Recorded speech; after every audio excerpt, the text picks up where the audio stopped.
once again, AMG. It is me, AceFront, and I am here for another entry in AceFront's Animu adventures. Way to kick off the summer, too. My review today is on a very special series. It's by the same animators that did Puella Magi Madoka Magica, and by the same publishers, Anipolex. It is Bakemonogatari, which roughly translates to Ghost Story. It aired in 2009, animated by Shaft, and is an adaptation of a series of light novels written by Nisio Isian.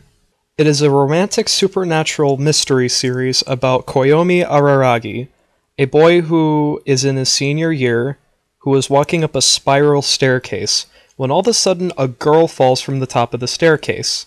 He grabs her, only to realize that she weighs nothing, or close to nothing.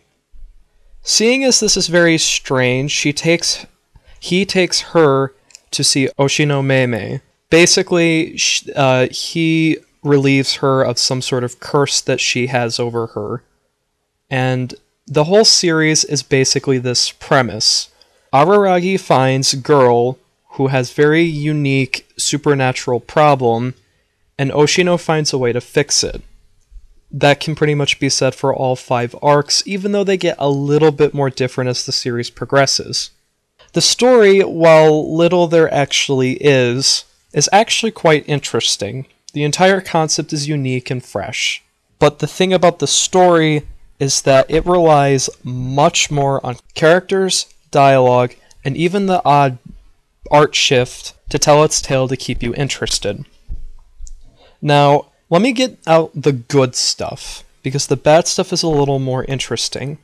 But the good stuff is that all the characters are very interesting. Even the bad ones can at least be unique. The voice actors for each of these characters is amazing. Everyone has a good voice actor. Even if the voices are obnoxious, they still have great talent. The writing, which there's a lot of, is very, very well done and interesting. And the animation is also quite good. The art style is great, but the problem with the animation is that it doesn't really have proper transitions. It's a lot of what they call a PowerPoint presentation. It's just like, it's almost like slides sometimes. And it's also got a great soundtrack. Now, the bad is a little bit more interesting. The main girl, the first one that was introduced, Senjo Gahara, basically the main love interest, gets very little screen time for the amount that she's actually referenced to. She gets maybe 4 episodes worth of screen time, even though they talk about her for 10 episodes. It just doesn't really click with me all that well. It just seems like they really didn't know what they were doing when they were writing her character. Oh, hey, she's going to be the main love interest. Let's not show her. Let's not give her some screen time. Now, the other thing is that this is coming from a guy that loves dialogue, but there's just too much dialogue for the ratio to what actually happens. One of the arcs for the girls is 90% dialogue and 10% plot progression. It really wasn't all that interesting to me. The plot twist for the arc was cool, and that's what saved it from being completely unredeemable. But again, too much dialogue. It just makes some parts very unbearable. And honestly, Bakemonogatari is just not as interesting as its sequels. The series goes like this. There's a first season, a second season, and a final season. This is coming from the books. Bakemonogatari, Nisemonogatari, Nekomonogatari Black, and Kizumonogatari are all stories that make up the first season. The second season is actually going to be airing this summer. The second season consists of 6 books, one of them being the sequel to Nekomonogatari Black, Nekomonogatari White. That's actually going to be airing very, very soon. I can't wait to watch that, by the way. But Bakemonogatari kicks off the first season.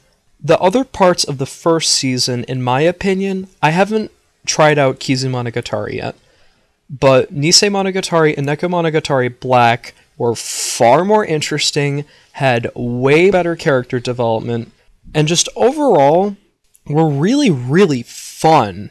Bake was fun too, it had really good parts, but it just didn't hold a candle sometimes compared to the stuff that Nisei Monogatari and Neko Monogatari Black did. Now, this isn't exactly a con for me, but for other people this is going to be quite bad. First off, there is no dub. If you want to watch this show, you have to watch it in its original Japanese audio with English subtitles. Or, you know, whatever subtitles that you use to understand anime. I know a lot of people that wouldn't like that, but it's really, in my opinion, worth it just for how good the actual voice actors are. And the way the show's written, it would be very hard to do it justice in an English dub. But that doesn't mean it didn't get a US release. Aniplex of USA did put out a Blu-ray for the series. That Blu-ray also cost $120, something like that. $150. Now, I don't know many people that are willing to spend that much money on a 15-episode series, but I'm not. Definitely too expensive. It's a nice set, it's got a lot of cool stuff in it, and the packaging's nice. But compared to the stuff that they did for Puella, Magi Madoka, Magica, and some of their other series like Fate Zero, this release just seemed kinda lackluster. Like, $120 for not even a dub? Like, come on now, Funimation's better than this. And here's where I wrap up my review. Bakemonogatari is not for everyone. If you can't stand dialogue, it's nothing for you. There is nothing in that show for you. But if you're willing to put up with some kind of iffy parts and a lot of dialogue like me, you're going to find something very interesting in this show. And it only gets better. Like, believe me when I say, if you don't really care for Bakemonogatari that much, but you at least found it enjoyable, it really does just get better with the other series. Definitely worth a try, especially if you're less of a novice anime watcher. That's all for my review, and thanks for listening.